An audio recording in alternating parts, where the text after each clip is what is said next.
하나님께서는 말씀을 먹으라고 하십니다. 에스겔 선지자에게 두루마리를 주시면서 이 두루마리에 기록된 말씀을 먹어라. 그 말씀을 먹어야 너가 말씀의 사람이 된다고 선포하십니다. 저는 우리에게 하나님 말씀이 우리 속에 들어오기를 축복합니다. 우리 안에 하나님 말씀이 들어오면, 말씀이 정말로 우리 안에 들어오면 우리는 주체할 수가 없습니다. 그 말씀의 능력과 영향력은 우리를 변화시킬 수밖에 없는 것이죠. 배고픈 사람이 음식을 조금만 먹어도 그 음식은 눈을 밝게 합니다. 제가 예전에 금식 기도를 했는데, 금식 기도를 하고 나서 처음에 뭘 먹냐면 동치미 국물을 먹어요. 국물만. 그 다음에 미음을 먹습니다.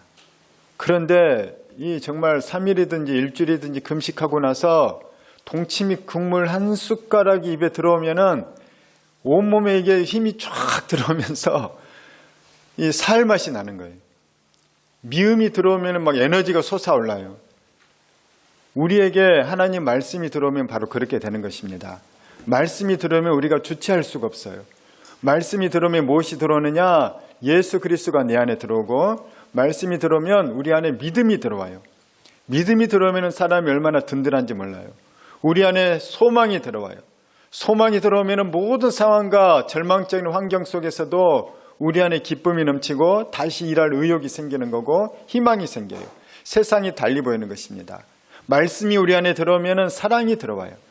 그래서 남들이 보지 못하는 그 시각으로 다른 사람을 보고 나 자신을 보는 거예요. 남들은 나를 손가락질한다 해도 나는 내가 좋은 거예요. 남들은 저 사람에 대해서 부정적인 것만 봐도 나는 그 사람의 긍정적인 미래 가능성이 보이는 것입니다. 그의 아픔과 슬픔이 보이는 거예요. 말씀이 우리 안에 들어올 때 한마디로 말하면 뭐가 오냐면 변화가 일어나는 것입니다. 예수 믿고는 변화가 되는 거예요. 이전 것은 지나갔으니 보라 새 것이 되었다. 왜 새 것이 됩니까? 그 말씀에 목마르던 사람들이, 말씀에 갈급한 사람에게 말씀이 들어왔기 때문이에요. 그래서 말씀을 먹은 사람은 이전과는 달라지는 것입니다. 예수님을 믿는다는 것은 말씀을 믿는 거예요. 예수님이 우리 안에 들어오는 것은 말씀이신 예수님이 들어오는 것입니다. 그래서 기독교 신앙은 변화의 종교라고 얘기해요. 우리가 변화되길 축복합니다. 그러나 어떤 이들은 아무리 하나님 말씀을 들어도, 아무리 하나님 말씀인데 말씀을 들어도 들어오지 않는 사람이 있어요. 말씀을 듣기는 듣는데 한 귀로 듣고 한 귀로 흘려버린 사람들이 있다는 거예요. 말씀이 도저히 내 안에 자리 잡지 못하고 다 사라져버리고 빼앗겨버린 사람들이 있습니다. 그런 사람은 차라리 말씀을 안 듣는 게 나을 수도 있어요. 물론 어떤 사람은 그 말씀이 씨앗이 되어서 10년, 20년 후에 인생의 고난과 위기 가운데 말씀이 싹이 나고 자라서 인생의 진리가, 하나님의 영적인 세계가 깨달아지는 은혜가 있기도 하지만, 어떤 사람은 그 들은 말씀이 오히려 본인을 교만하게 하고 왜곡되게 하고 삐뚤어지게 해서 잘못 알고 있는 그 말씀 때문에 오히려 하나님을 멀리하고 심지어는 교회를 핍박하는 사람이 되기도 한다는 것입니다. 전 우리가 말씀이 내 안에 충분히 들어와서 그 말씀이 나의 기쁨이 되길 축복합니다. 제가 예전에 서울에 이제 청년 때 있다가 방학 때 고향에 내려가고 그럽니다. 그러면 고향에 아버님이 이제 낙향하셔서 시골에서 이제 소일거리 농사를 지시고 그러시는데, 그때 아마 2박 3일 정도 있었던 것 같아요. 제가 방에 있고 문을 다 열어놓고, 그런데 마루에서 아버님이 갑자기 퍼 하면서 흉내도 못 내겠는데 너털 웃음을 웃으시는 거예요. 우리 아버님이 예수님을 63세쯤에 믿으셨는데 예수 믿고 나서 변화된 게 뭐냐면 웃음이 많아지신 거예요. 그래서 예전에는 아주 날카롭고 막 그 혈기가 많으신 분이었는데 어지간한 건 넘기시고 웃음을 많이 웃으시는 거예요. 우리 아버지가 또 웃으시니까, 연세 드신 분이 웃으면 어때요? 갑자기 웃으면 아무 말도 안 했는데 어머니가 불안해가지고 쳐다보는 거예요. 어머니가 불안해서 쳐다봤더니 아버님 뭐라고 하냐면, 글쎄 민정이가 누구냐면 우리 큰형님의 첫째 딸이에요. 그 당시 한 5살. 민정이가 당신이 딸기를 갖다 줘서 민정이한테, 민정아 딸기 먹어라, 그리고 찍어서 포크에 줬더니 민정이가 안 먹는다 그랬다는 거예요. 걔가 딸기를 좋아하는 애인데 안 먹는다 그랬대. 뭐라고? 할아버지 먼저 드세요 그랬다요. 그러니까 우리 아버님이 그 조그만 애가 할아버지 먼저 드세요 하는 그 말이 생각하면 생각할수록 기특한 거예요. 아마도 부모님이 어른이 먼저 음식을 드시기 전에 너 먼저 먹으면 안 돼. 할아버지랑 같이 있고 할머니랑 같이 있으면 먼저 드세요 하고 나서 드시면 그 다음에 너가 먹도록 해. 근데 얘가 어리니까 순수하니까 나중에는 변화되겠지만 그 말을 그대로 한 거예요. 그러니까 할아버지가 그 조그마한 게 할아버지 먼저 드세요 그 말이 생각하면 생각할수록 기분이 좋은 거예요. 그래서 혼자 생각하다가 노터릇을 쓰니까 어머니가 쳐다보고 아버님이 제가 2박 3일 정도 있었는데 그 얘기를 어머니한테 몇 번이나 하시는 거예요. 왜? 별로 할 일이 없으시거든요. 그런데 제일 좋은 게 뭐냐?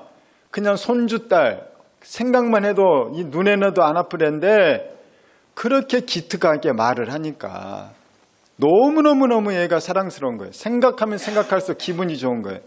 생각할수록 막 행복 호르몬이 올라와요.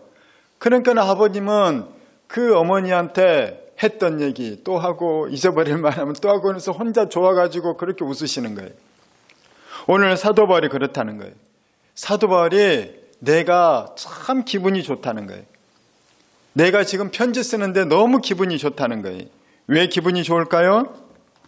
우리 13절 같이 읽도록 하겠습니다. 시작. 이러므로 우리가 하나님께 끊임없이 감사함은 너희가 우리에게 들은 바 하나님의 말씀을 받을 때 사람의 말로 받지 아니하고 하나님의 말씀으로 받음이니 진실로 그러하도다. 이 말씀이 또한 너희 믿는 자 가운데서 역사하느니라. 사도 바울 선교팀이 있었습니다. 팀의 이름으로 편지를 쓰는 거죠. 사도 바울이 우리가 하나님께 끊임없이 감사가 난다는 거예요. 감사가 끊임없이 넘쳐난다는 거예요. 왜 끊임없이 넘쳐나느냐? 지금 데살로니가 교회 성도들 생각하니까 감사가 계속 넘쳐나는 거예요. 생각하면 생각할수록 이 데살로니가 성도들 너무 기특하다는 거예요. 너무 즐겁다는 거예요. 나를 행복하게 하는 성도들이라는 겁니다. 전 우리 교회가 하나님을 행복하게 하는 교회 되고 성도들 되기 축원합니다. 하나님께서 생각하면 생각할수록 너무 기분이 좋은 거예요. 막 기특한 거예요. 왜 기특할까요? 그들에게 가르치지도 않았는데 그들이 너무 좋은 태도를 가지고 있고 그 좋은 태도 때문에 그들에게 좋은 열매가 맺혀지게 됐다는 것입니다. 그들의 태도가 무엇이냐? 그들은 사도 바울 선교팀 일행이 데살로니가라는 곳에 갔어요. 우리 주보를 보십시오. 데살로니가는 어디입니까? 주보를 보면은 그리스 북부 지방이에요. 교통의 요충지입니다. 지금도 테살로니키라는 이런 도시인데 우리가 그리스 선교 한번 갔으면 좋겠어요. 성지순례. 거기에 보면 인구 200만 명의 그리스 두 번째로 큰 도시라고 해요. 왜 큰 도시냐? 교통의 요충지이기 때문에. 과거에 알렉산더 대왕의 그런 나라이기도 합니다. 마케도니아. 바로 그곳이 바로 데살로니카인데 이 데살로니가에 가서 복음을 전했더니 예수님을 신실하게 믿는 사람들이 모이게 되었고 그곳이 교회가 됐습니다. 그 교회 사람들의 특징이 있는데 그 교회 사람들의 특징은 뭐냐? 그들은 사도 바울이 설교를 했더니 아이고 저 개똥철학 뭐 그렇게 하네. 그게 아니라 저분들은 하나님이 보내신 사람이야. 저분들의 말씀은 생명의 말씀이야. 저분들의 입술을 통해서 지금 하나님께서 생명의 말씀을 우리에게 전해주고 계셔. 그러면서 사도 바울의 말을 하나님의 말로 받았다는 거예요. 하나님의 말로 받으니까 어떤 일이 일어납니까? 그들이 은혜를 받는 거예요. 그들에게 믿음이 들어가는 거예요.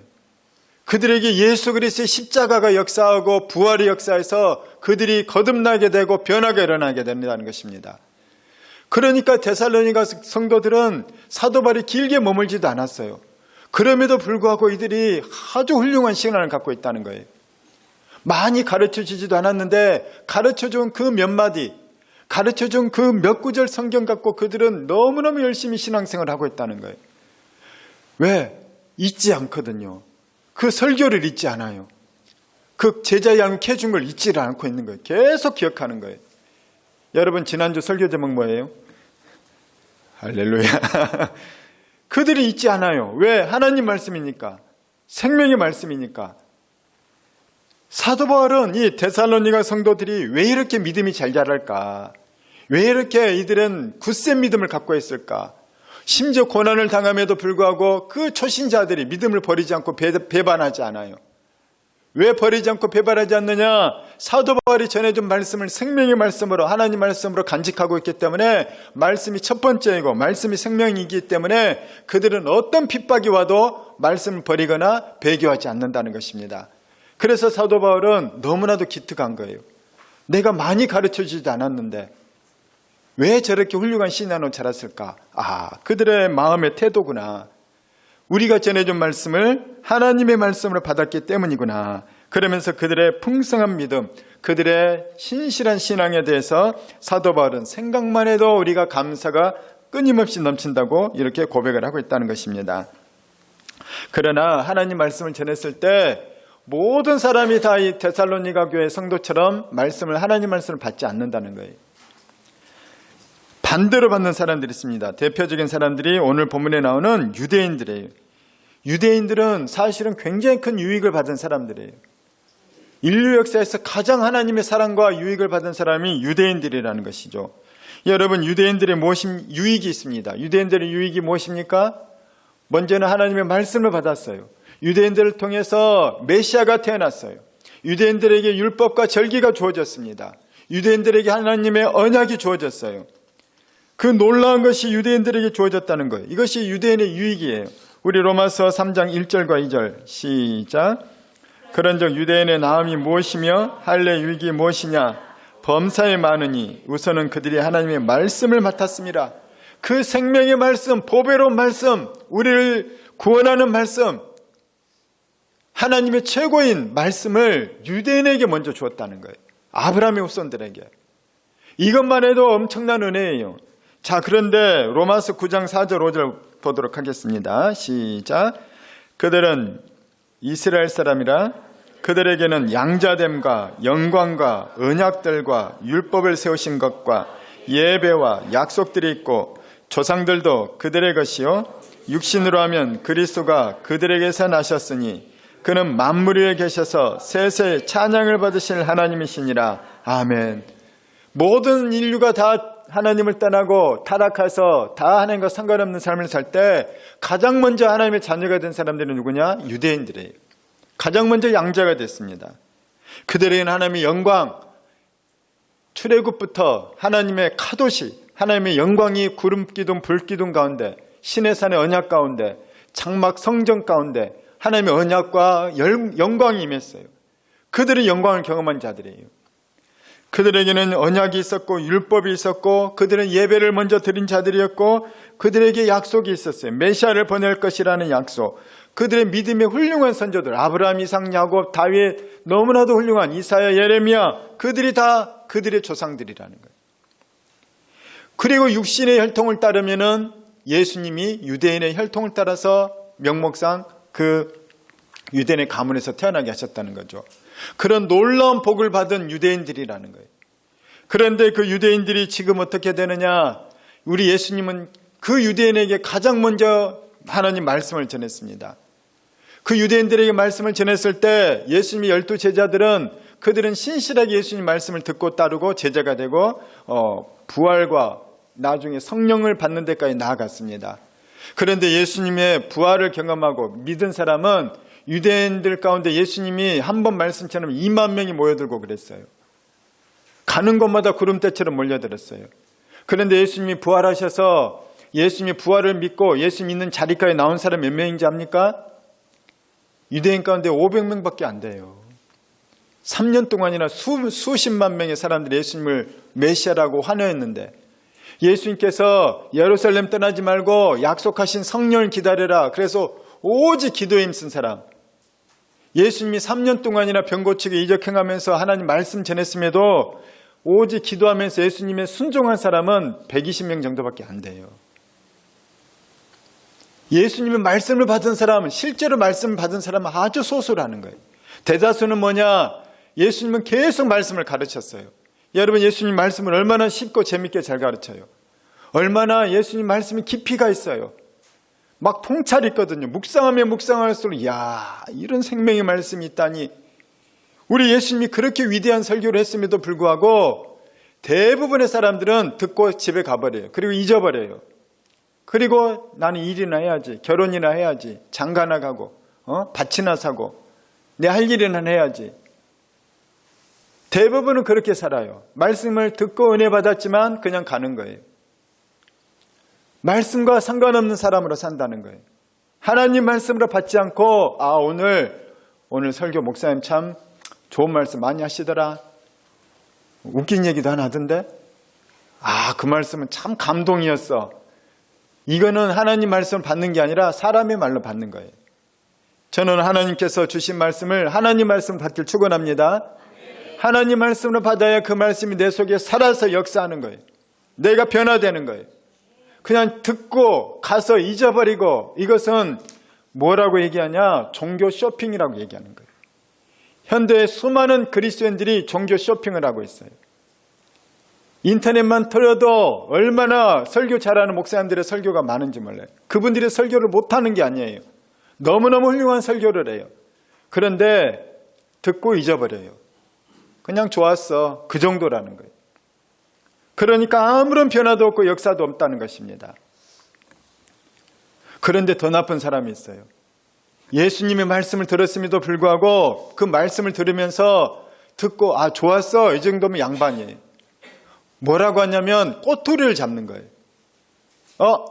예수님 오늘 안식일 범했네? 왜 안식일날 병든 자를 고쳐? 예수님의 제자들 안식일에 밀밭에서 이걸 비벼가지고 그걸 먹던데 안식일에 왜 이런 곡식을 탈곡하는 일을 해? 그러면서 온갖 꼬투리를 다 잡는 거예요. 예수님의 말씀에 대해서 은혜를 받으려고 하는 게 아니라 그냥 꼬투리만 잡아요. 그들이 누구냐? 성경에 나오는 바리새인과 서기관들이에요. 바리새인과 서기관들이 그들이 성경을 모르는 사람들이 아닙니다. 성경을 이스라엘에서 유대인들 가운데 제일 많이 하는 사람들, 말씀을 제일 많이 하는 사람들이에요. 그런데 말씀이 그들 안에 없어요. 그들 안에 말씀이 없으니까 그들의 영적 상태는 무엇이냐? 회칠한 무덤이라는 거예요. 예수님은 그들에 대해서 선포를 해요. 이 도둑들아, 독사의 자식들아, 회칠한 무덤들아, 너희는 겉은 아름답게 꾸미고 있지만 속은 시체가 썩어가는 그 썩은 내가 진동하는 회칠한 무덤이라는 거예요. 겉으로는 11조, 겉으로는 주일 성수, 겉으로는 모든 예배, 기도 생활 열심히 하고 있지만 속으로는 썩어가고 있고, 너희들의 실제는 너희들은 돈 욕심이 가득하고 있고 너희들은 탐욕으로 가득한 자들이다. 그러면서 예수님께서 바리새인과 서기관들, 그 나라의 대제사장들을 아주 심각하게 질책을 합니다. 그때 그들이 주님께로 와서 회개하고 말씀을 주십시오 하며 말씀이 들어갔을 거예요. 그런데 뭐라고 대적하느냐? 우리가 당신보다 말씀 더 많이 안다는 거예요. 나는 성경을 암송하는 사람이야. 어디서 와서 나한테 말씀을 가르치려고 그래? 하나님의 아들이 말씀 전해도 그들에게는 들어가지 않아요. 그것을 뭐라고 하느냐? 영적 교만이라고 하는 거예요. 그래서 제일 심각한 사람들이 누구냐? 영적 교만에 빠진 사람들이에요. 이 사람들에게는 말씀이 튕겨져 나가요. 말씀이 안 들어가는 거예요. 겉으로는 말씀이 있는데 속으로는 말씀이 없어요. 머리에는 있는데 가슴에는, 심장에는, 영혼에는 말씀이 없는 거예요. 그래서 머리로 안다고 다 튕겨내는 거예요. 들었던 말씀. 로마서 3장, 난 로마서 옛날 공부했는데. 그런데 본인에게는 하나도 적용되지 않고 변화도 없는 거죠. 이것은 영적 교만에 빠진 거예요. 너무나도 심각한 사람들이, 그 유대인들, 영적 교만에 빠진 유대인들이 예수님께 무슨 짓을 했습니까? 주님의 몸된 교회, 그 주님이 피로 사신 교회에 무슨 짓을 했습니까? 우리 오늘 본문 말씀 15절을 같이 읽도록 하겠습니다. 시작. 유대인은 주 예수와 선지자들을 죽이고 우리를 쫓아내고 하나님을 기쁘시게 하지 아니하고 모든 사람에게 대적이 되어 예수를 죽였어요. 예수님을 죽였어요. 예수님만 죽인 게 아니에요. 과거에 보게 되면은 수많은 믿음의 선지자들을 죽였어요. 바른 말하는 선지자들, 하나님 말씀 전하는 선지자들을 듣기 싫다고 죽인 자들이 누구냐? 유대인들이라는 거예요. 그 유대인들이 또 하나님의 아들마저도 죽였다는 거예요. 그 아들이 세운 교회마저도 핍박하여서 그 예루살렘 길을 핍박해서 전 세계로 다 흩어버렸어요. 물론 하나님은 그걸 선으로 사용하셔서 흩어진 성도들이 전 세계에서 복음을 전하고 교회를 세워서 더 많은 사람이 예수를 믿게 했습니다. 그 예수님께, 선지자들에게, 주님의 몸된 교회에게 그런 흉악한 짓을 했던 자들이 누구냐? 유대인들이라는 것입니다. 유대인들과 오늘 데살로니가 교회 성도들은 대비가 되는 거예요. 데살로니가 성도들은 이방인임에도 불구하고 그들은 말씀이 하나도 없는 사람임에도 불구하고 오히려 그랬기 때문에 더 하나님 말씀을 순수하게 받아들였다는 거예요. 생명의 말씀, 그러면서 스펀지처럼 쭉쭉 빨아들인 거예요. 우리 사도 바울의 저 말씀이 하나님의 말씀이야. 그랬더니 그들에게 예수 그리스도가 들어가고 십자가가 들어가고 부활이 들어가고 그들은 성령을 받게 되고 말씀이 하나님 말씀으로 받아지게 되니까 당신 이거 회개해야 된다. 여러분 이거 고쳐야 된다. 그러니까 바로 고쳐버리는 거예요. 하나님 말씀을 안 받으니까 안 고쳐요. 아는데 안 된다는 거예요. 전에 해봤는데 안 된다는 거예요. 그러면서 자꾸 핑계만 대요. 그건 유대인들이에요. 해도 안 돼. 인간 변하지 않아. 이건 세상적인 논리인 거예요. 성령 받길 축복합니다. 말씀을 먹길 축복합니다. 우리 안에 말씀이 생명의 말씀, 하나님 말씀으로 있으면 우리는 변화되는 거예요. 성령이 우리 안에 거하시면 우리는 변화되는 거예요. 할렐루야. 그러나 우리 안에 하나님 말씀이 들어오지 못하도록 차단하는 벽이 있다는 거예요. 아무리 말씀을 던져줘도 아무리 말씀을 먹어도 이게 다 걸려서 이게 다 튕겨져 나온다는 거예요. 그 벽이 뭐냐? 첫 번째는 영적 교만인 거예요. 첫 번째 영적 교만. 영적 교만만 있는 게 아니에요. 탐심도, 탐욕도, 탐심은 우상숭배예요. 우리 안에 있는 우상숭배들. 그 다음에 우리 안에 미움, 다툼, 시기, 질투, 음란, 거짓, 남 탓하기, 우매함, 말씀 배우려고 하지 않는 그 게으름과 나태함, 이런 것들을 뭐라고 얘기하느냐? 죄라고 얘기하는 죄. 죄의 벽이 있으면 말씀이 안 들어오는 거예요. 그래서 죄의 벽을 먼저 깨뜨려야 돼요. 그거를 없애버려요. 장벽을 치워야 되는 겁니다. 그 죄의 벽을 깨뜨리고 장벽을 치우는 걸 뭐라고 하느냐? 회개라고 해요. 회개. 회개로 죄를 씻어낼 때 말씀이 들어오는 거예요. 그래서 예수님이 이 땅에 오셔서 첫 번째로 했던 선포, 설교 제목이 뭐라고 했습니까? 회개하라, 천국이 가까웠느니라. 회개해야 말씀이 들어가는 거예요. 회개해야 천국이 들어오는 거예요. 회개해야 성령님이 오시는 거죠. 저는 우리가 날마다 회개하길 축원합니다. 우리 주님은 7번씩 70번이라도 용서하시는 거예요. 겸손하게 회개하고 나아가는 자에게 정결하게 하시고 말씀이 들어가게 하시고 그 말씀이 우리를 변화되게 하신다는 겁니다. 누가 회개를 하느냐? 나 자신이 죄인임을 인정하는 사람이. 그들은 겸손한 자들인 겁니다. 마음이 가난한 자들이에요. 보통 때는 겸손하지 않아요. 여러분 인생이 잘 나가는 사람에게 당신 죄인이요 그러면 내가 무슨 죄인이냐고, 나 법 다 지켰고 열심히 일해서 돈 많이 벌었고 나 잘 나가는 사람이고 남들도 나 좋은 사람이라고 인정한다, 나 평판도 좋다, 그런데 뭘 회개할 게 있냐. 그런데 그 사람이 사업이 망해서 또는 오해를 사서 비난을 받고 경제적인 어려움이 생기면은 그때 자신을 되돌아보게 돼요. 내가 사업하면서 그때 하청업체 사장에게 내가 모진 말을 했구나. 내가 직원들에게 그때 참 몹쓸 사장이었구나. 그때 보이는 거예요. 그걸 뭐라고 하느냐? 심령이 가난하게 됐다고 하는 거예요. 겸손하게 된 거예요. 그래서 많은 사람이 몸이 아프거나 사업이 안 되거나 경제적인 어려움 생기거나 인간관계 문제됐을 때 그때 말씀이 들려요. 왜냐하여 그때 나를 무너뜨리게 되거든요. 내 자아가, 완고한 자아가 무너지게 되는 거예요. 인정하게 되는 거죠. 그때 주님 말씀하면 맞아요, 이렇게 되는 거예요. 그들을 뭐라고 얘기하느냐? 심령이 가난한 자라는 거예요. 우리 마태복음 5장 3절, 그들에게 어떤 복이 있습니까? 같이 읽겠습니다. 시작. 심령이 가난한 자는 복이 있나니 천국이 그들의 것이며. 그래서 이 겸손한 자들, 인정하는 자들, 심령이 가난한 자들은 천국이 그들의 것이 되는 것입니다. 또 어떤 자에게 하나님 말씀이 들어가느냐? 어린아이같이 마음이 순수한 자들인 거예요. 어떤 사람들은 무슨 말을 하면 말을 꼬아서 들어요. 너 예쁘다 그러면은 아니 뭐 시키려고 그러나?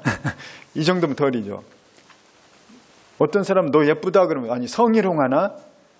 물론 성희롱성의 말도 있겠지만 어떤 사람은 예쁘다 막 그러면은 아우 뭐가 잘 어울려 그러면은 나한테 이거 사달란 얘기인가? 아 부담스러운데 사야 되나? 그 말을 꼬는 거예요. 어린아이들은 예쁘다 그러면 아 고마워 아 신나 그러는 거예요. 할렐루야. 하나님 말씀을 그대로 받아들이는 거예요. 말씀을 있는 그대로.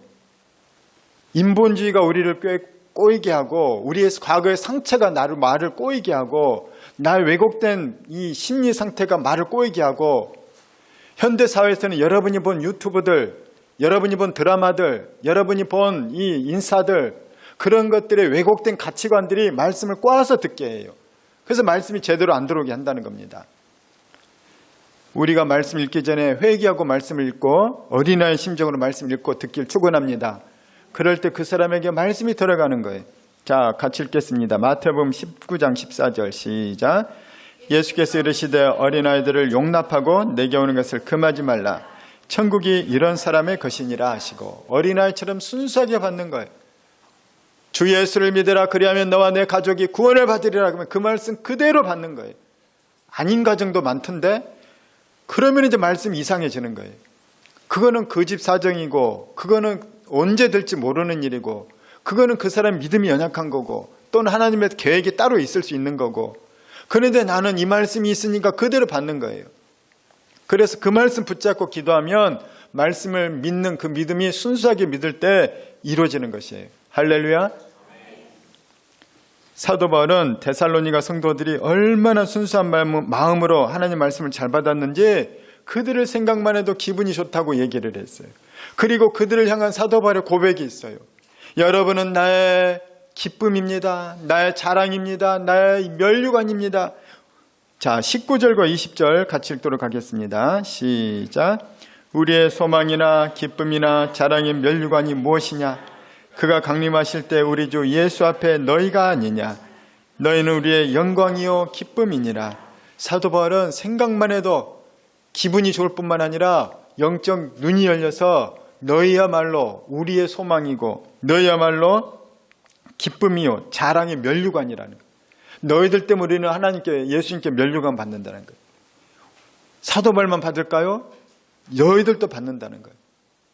데살로니가 성도 여러분들도 영광을 받게 될 거라는 거예요. 주님의 기쁨이라는 것입니다. 왜? 하나님 말씀을 말씀으로 받기 때문에 주의 종들이 선포하는 그 말씀을 말씀으로 받기 때문에 이번에 지지난주에 저희가 미얀마에 갔어요. 10명의 목회자 사모님들이 갔는데 목사님들이 7분이었어요. 목사님들이 돌아가면서 설교를 했습니다. 그런데 미얀마 사람들이 우리나라 한 60년대 70년대의 삶인 것 같아요. 이 대도시 빼고 외곽 양곤이라는 제일 큰 도심에도 불구하고 정말 그 사람들이 웃음이 순수해요. 막 부끄러운 막 수줍어하는 모습이 보여요. 그 모든 옷차림도 참 수수하고 근데 그분들에게 말씀을 전하는데 너무너무 집중을 잘하는 거예요. 아이들도 집중을 잘하고 노인들 어른들도 집중을 잘하고 막 뚫어지게 보는 거예요. K-팝 때문에 그런가? 우리 뭐 어른 그 나이 드신 그 목사님들이 뭐 얼굴이 그렇게 뭐 좋은 건 아니잖아요. 그럼에도 불구하고 뚫어지게 바라보는 거예요. 그런 말씀을 너무너무 잘 들어요. 그래서 첫날은 냉랭하더니 그런데 사실 첫날부터 역사가 일어났어요.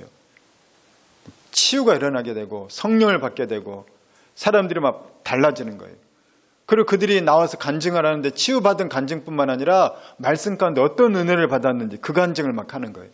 그 말씀이 내 속에 들어왔다는 거예요. 그래서 내 마음의 태도가 달라졌다는 거죠. 그러니까는 그분들이 우리 목사님들이 전하는 말씀을 전하기가 너무 쉬운 거예요. 설교를 다들 1시간 이상 했거든요. 그런데도 불구하고 말씀 전하기가 쉬워요. 왜냐? 하나님 말씀을 받으니까. 애들도 뚫어지게 바라보는 거예요. 막. 바로 그 일로 인해서 우리가 하나님의 말씀이 얼마나 강력한 역사가 일어나는지 그들이 말씀 받을 때 하나님이 주시는 말씀 받을 때 얼마나 놀라운 일들이 일어나는지 그런데 현대인들은 그것이 참 어렵다고 얘기를 했어요. 현대인들은 유튜브만 눌러도 좋은 설교 들을 수 있고 서점만 가도 좋은 책을 많이 볼 수 있어요. 우리는 홍수의 시대예요. 은혜의 홍수의 시대예요. 말씀의 홍수의 시대예요. 그런데 홍수 때 마실 물 없어요. 갈급할 때는 물 한 잔이 나를 살리거든요. 그런데 물이 넘쳐나게 되면은 다 오염된 물 내가 만들어 버린다는 거예요. 우리나라 기독교 초창기에 미국에, 호주에 캐나다에 젊은 선교사들이 왔어요. 그들의 나이대는 20대 후반에서 30대 초반이에요. 그 어린애들이에요. 그 어린애들이 선교사라고 조선에 온 거예요. 그들이 와서 도대체 뭘 얼마나 잘 가르칠 수 있겠어요. 그런데 그들을 통해서 신학교가 세워지고 그들을 통해서 교회, 병원들이 세워지게 되고 그 선교사님들이 말씀을 전했을 때 엄청난 변화의 역사가 막 일어납니다. 한국교회, 초대교회, 이 한국사를 바라보게 되면은. 구한말에 우리나라는 암흑기였어요. 그 민씨 일가의 그 만행과 폭정이 얼마나 심했는지 몰라요. 뇌물이 산을 쌓았어요. 조선의 가난한 민초들은 먹을 것이 없어서 풀뿌리마저도 캐먹을 게 없었는데 민씨 일가는 이것이 넘쳐났어요. 왜 넘쳐났을까요? 탐관오리들이 다 제물로 바치는 거예요. 그래서 어디 현감이 제물을 많이 바치면 어디 더 좋은 큰 고을로 이동하게 되는 거죠. 벼슬 없는 사람이 뇌물을 바치면 또 벼슬을 주는 거예요. 내가 뇌물 바친 만큼 뽑아 올려야죠. 막 쥐어짜는 거예요. 죽은 사람한테도 세금을 걷고 몇 배로 걷고.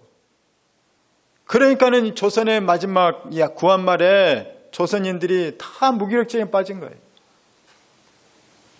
그러니 나라가 쇠약해지고 일제가 우리나라를 침략하고 강점하고 동학운동이 일어나고 그런 시끌시끌한 일들이 일어난 겁니다.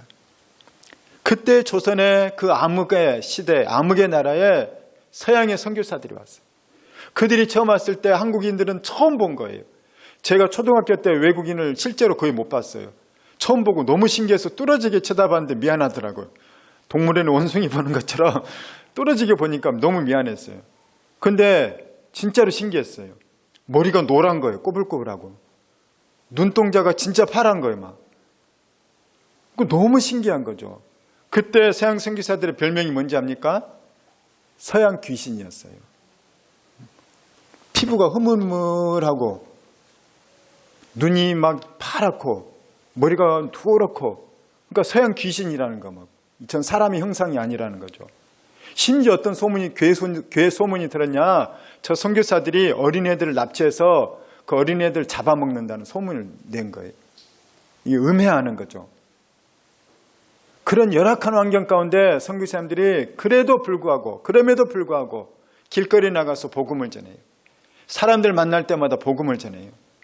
그랬더니 그들 가운데 예수 믿는 사람이 막 생겨나는 거예요. 그런데 그 예수 믿는 사람들이 대충 믿는 게 아닌 거예요. 한국 사람들은 막 화끈하잖아요. 인도 사람들은 예수 믿을게 하고 나서 집에 가서 여러 신이 있는데 하나 했다가 십자가 하나 또 올려놓는데 그러니까 변화가 안 되는 거예요. 우리나라는 어떻게 믿느냐? 예수 믿을게요 하면서 자기 부인이 있고 첩이 있으면 첩을 내보내요. 일부 일체가 성경적이라고. 그러면서 첩에게 집도 주고 돈도 주면서 재혼하라는 거예요. 그렇게 인격적으로 예수 믿었어요. 예수 믿으라고 했더니 제사 지내던 종갓집의 큰아들이 그걸 버리는 거예요. 집에서 쫓겨나요. 평양에 그 필대은이라는 사람이 있어요. 우리나라에 필씨가 있더라고요. 필대은이라는 사람이 있었고 이 사람은 양반집이었어요. 유학을 깊이 공부한 양반 가문의 선비였습니다. 그는 예수를 믿고 나서 선교사들이 전한 말씀을 듣고 예수님을 영접하게 됩니다. 그리고 나서 성경을 봤더니 제사가 우상 숭배인 것을 깨닫게 돼요. 그리고 제사를 거부합니다. 그랬더니 가문에서 난리가 난 거예요. 우리는 청주 필씨 이 양반 가문인데 저런 하여튼 막 욕을 한 거죠. 문중 어른들이 어떻게 그에게 어떤 일을 했느냐, 그를 붙잡아다가 거꾸로 매달고 매질을 한 거예요. 그런 일 당해봤습니까? 영화에만 나오는 장면을 당한 거죠. 그리고 그래도 굴복하지 않자 조상을 모독한 불효자식이라 하면서 가문에서 파문을 시켜버린 거예요. 너 우리 필시가 아니라는 거예요. 앞으로 우리 청주 필시라고 하지 말라는 겁니다. 그는 양반 신분임에도 호적에서 이름이 지어졌고 재산 상속권마저도 박탈당했어요. 그는 유산도 못 받게 됐어요. 이제. 그럼에도 불구하고 이 필대어는 모진 핍박 가운데서 평양 널다리골 교회에서 신앙생활을 지켰고 그 당시 교회에서 청년들을 가르쳤다는 거예요. 그가 가르친 청년 가운데 누가 있냐면 안창호가 나와요. 도산 안창호. 도산 안창호 선생은 나중에 뭐라고 얘기하냐면 내가 가장 존경하는 정신적 스승은 필대은 선생님이었다는 거예요. 필대은 선생님이 그 유교의 꼿꼿함으로 기독교 신앙을 받아들였더니 정말 성경 말씀을 하나님 말씀 받아들여서 목숨 걸고 예수 믿은 거예요. 그가 성경을 깨달은 진리를 청년들이 가르쳤더니 독립운동가가 되고 민족의 지도자들이 된 거예요. 필드는 이분뿐만이 아닌 겁니다. 노름꾼으로 유명했던 한석진이라는 사람이 있어요. 이 사람은 황해도 안악 사람인데 이 엄청난 술을 마시고 도박꾼으로 유명한 아주 방탕하던 남봉꾼이었다고 합니다. 그러던 가운데 그가 아무리 술을 먹고 막 도박을 하고 뭐 해도 인생에 즐거움이 없는 거예요. 더 이상. 그 허무함을 느낄 때 기독교 전도자들을 만나서 초창기 기독교인들을 만나서 복음을 듣게 됩니다. 그는 그 복음을 듣게 되고 그 자리에서 회개를 해요. 내가 죄인이구나. 나는 인생을 방탕하며 살았구나. 눈물로 회개하고 바로 술과 도박을 끊어버려요. 완전히 딴 사람이 된 것을 보고 고향 주민들이 아주 깜짝 놀랍니다. 그리고 그는 자기의 사재를 다 털어서 재산을 다 털어서 또한 집에 있는 신주 단지를 완전히 깨부숴버리고 자기 집 사랑방을 열어서 교회를 시작하게 돼요. 거기가 뭐냐? 황해도 선교 중심지가 된 안학교회라는 거. 안학교회. 한국 교회사회가 나와요. 황해도가 굉장히 기독교세가 세거든요. 그래서 조선시대 탐관의 오리들이 우리는 황해도에 가기 싫다는 거예요. 기독교인들이 저항을 하니까. 또 한 사람을 소개합니다. 평양에 유명한 깡패가 있었어요. 깡패 두목이었어요. 이름은 이기풍. 들어봤습니까? 평양 장태에서 유명한 사람이었는데 어느 날 평양 시내 이렇게 폼 잡고 다니고 있는데 그곳에서 사무엘 마펫이라는 선교사님이 복음을 전하는 거예요. 이 사무엘 마펫은 장로교 신학대학을 세웠어요. 제가 장신대 다니면 그분의 동상이 있어요. 사무엘 마펫 선교사님. 마포 사무엘이라고도 합니다. 이분이 복음을 이 시장에서 막 복음을 전하니까 듣기 싫다고 돌을 들어서 이 마포 선교사님의 이 얼굴을 때려버린 거예요. 그랬더니 턱이 깨져가지고 막 피를 줄줄줄 흐릅니다. 그리고 이제 턱을 맞았으니까 쓰러져 버린 거죠. 그런데 그 마페 선교사님이 일어나더니 전혀 대항하지 않고 오히려 축복기도 하면서 그냥 가버리는 거예요. 참 이상한 인간 다 있네. 그러면서 이제 지나가죠. 그런데 그 이후로 이 조선에 청일전쟁이 일어납니다. 이 총칼이 총을 쏴고 하니까 무서워서 이 원산이라는 곳으로 이기풍이 도망갔다고 해요. 그런데 원산에 도망갔더니 그날 저녁에 환상 가운데 예수님이 나타나요. 그리고 기풍아, 네가 나를 왜 핍박하느냐? 네가 나를 왜 핍박하느냐? 그 밤중에 그 얘기를 듣고 깜짝 놀라는 거예요. 그리고 나서 바로 마포 사무엘 선교사님 찾아서 그분께 가서 무릎을 꿇어요. 당신이 믿는 예수님이 나한테 나타났다는 거예요. 그 자리로 그리고 예수님 영접하고 복음을 듣고 세례를 받아요. 그리고 신학교에 가서 제1회 평양신학교의 졸업생으로 졸업을 하게 됩니다. 그리고 한국 최초의 선교사로 제주도 선교를 가요. 문화권이 다른 곳으로 가는 걸 선교로 가거든요. 그래서 최초의 선교사가 이기풍 선교사님인데 제주도 가면 이기풍 선교 기념관이 있어요. 제주도에서 7, 8년 정도 선교를 성공적으로 하고 나서 또 와서 어디로 가느냐? 이번에는 만주로 가요. 만주가 어떤 곳이냐? 만주는 그 당시에 아주 무법천지였어요. 일제가 이제 만주를 막 강점하려고 할 때 막 군벌들이 또 마적단들이 있었는데, 마적단들이 어떤 자들이냐면은 도둑들이 한마디로 조선인들이 제일 약탈의 대상이었습니다. 중국 당국도 조선인들은 지켜주잖아요. 조선의 일제를 피해서 도망간 사람들이 마을 이루고 살았는데, 마적단들이 때가 되면 와서 약탈하고 빼앗아가고 대항하면 죽이는 거예요. 심지어 조선인들 납치해가지고 죽여서 길거리에 널어놔요. 이 만주의 겨울 기온이 몇 도까지 떨어지냐면 영하 30도에서 40도까지 떨어지는 아주 혹독한 곳이에요. 그런데 이기풍 선교사님은 순회 전도를 해요, 그곳에. 그러다가 마적단을 만나기도 한다는 거예요. 그런데 마적단에게 유명한 사람이었대, 이기풍 선교사님이. 마적단 만나면은 다들 무서워서 도망가거나 살려달라고 하거나, 재산 주면서 이거 줄 테니까 목숨만 살려달라고 할 텐데, 이기풍 선교사님 뭐라고 하냐면, 너희들 언제까지 그렇게 살 거냐? 나처럼 예수 믿고 새롭게 좀 살아라. 너희들 그렇게 살지 말아라. 막 야단을 치고 호통을 쳤다는 거예요. 그러니까 마적단도 아주 기가 막히죠. 근데 이기풍 선교사님이 전에 깡패 기질이 있었기 때문에 물러서지 않고 뭐 호통을 쳤다는 거예요. 그러니까 근데 오히려 그 사람들이 그 기가 눌려가지고 그냥 지나갔다는 겁니다. 나중에 이분이 또 한국으로 와서 저기 전라도 순천이나 이런 곳까지 돌아다니면서 복음 전하다가 78세쯤에 소천했다는 거예요. 이런 이야기가 한국교회 초대교회에는 너무너무 많아요. 예수 믿고 완벽하게 변화된 사람들, 어떤 핍박이 와도 끝까지 예수 믿는 사람들, 그들이 왜 그렇게 변화됐을까요? 오늘 데살로니가 교회 성도들 같이 하나님의 말씀을 선교사들이 또는 목회자들이, 전도자들이 말씀을 전할 때 사람의 말로 받지 않냐고 하나님의 말씀을 받았기 때문에 그 말씀이 그들에게는 절대의 말씀이 되는 거예요. 하나님의 말씀이 되는 것입니다. 저는 우리에게 그 말씀이 들어가길 축원합니다. 우리의 마음의 태도가 그 말씀을 받는 태도가 되길 예수의 이름으로 축원합니다.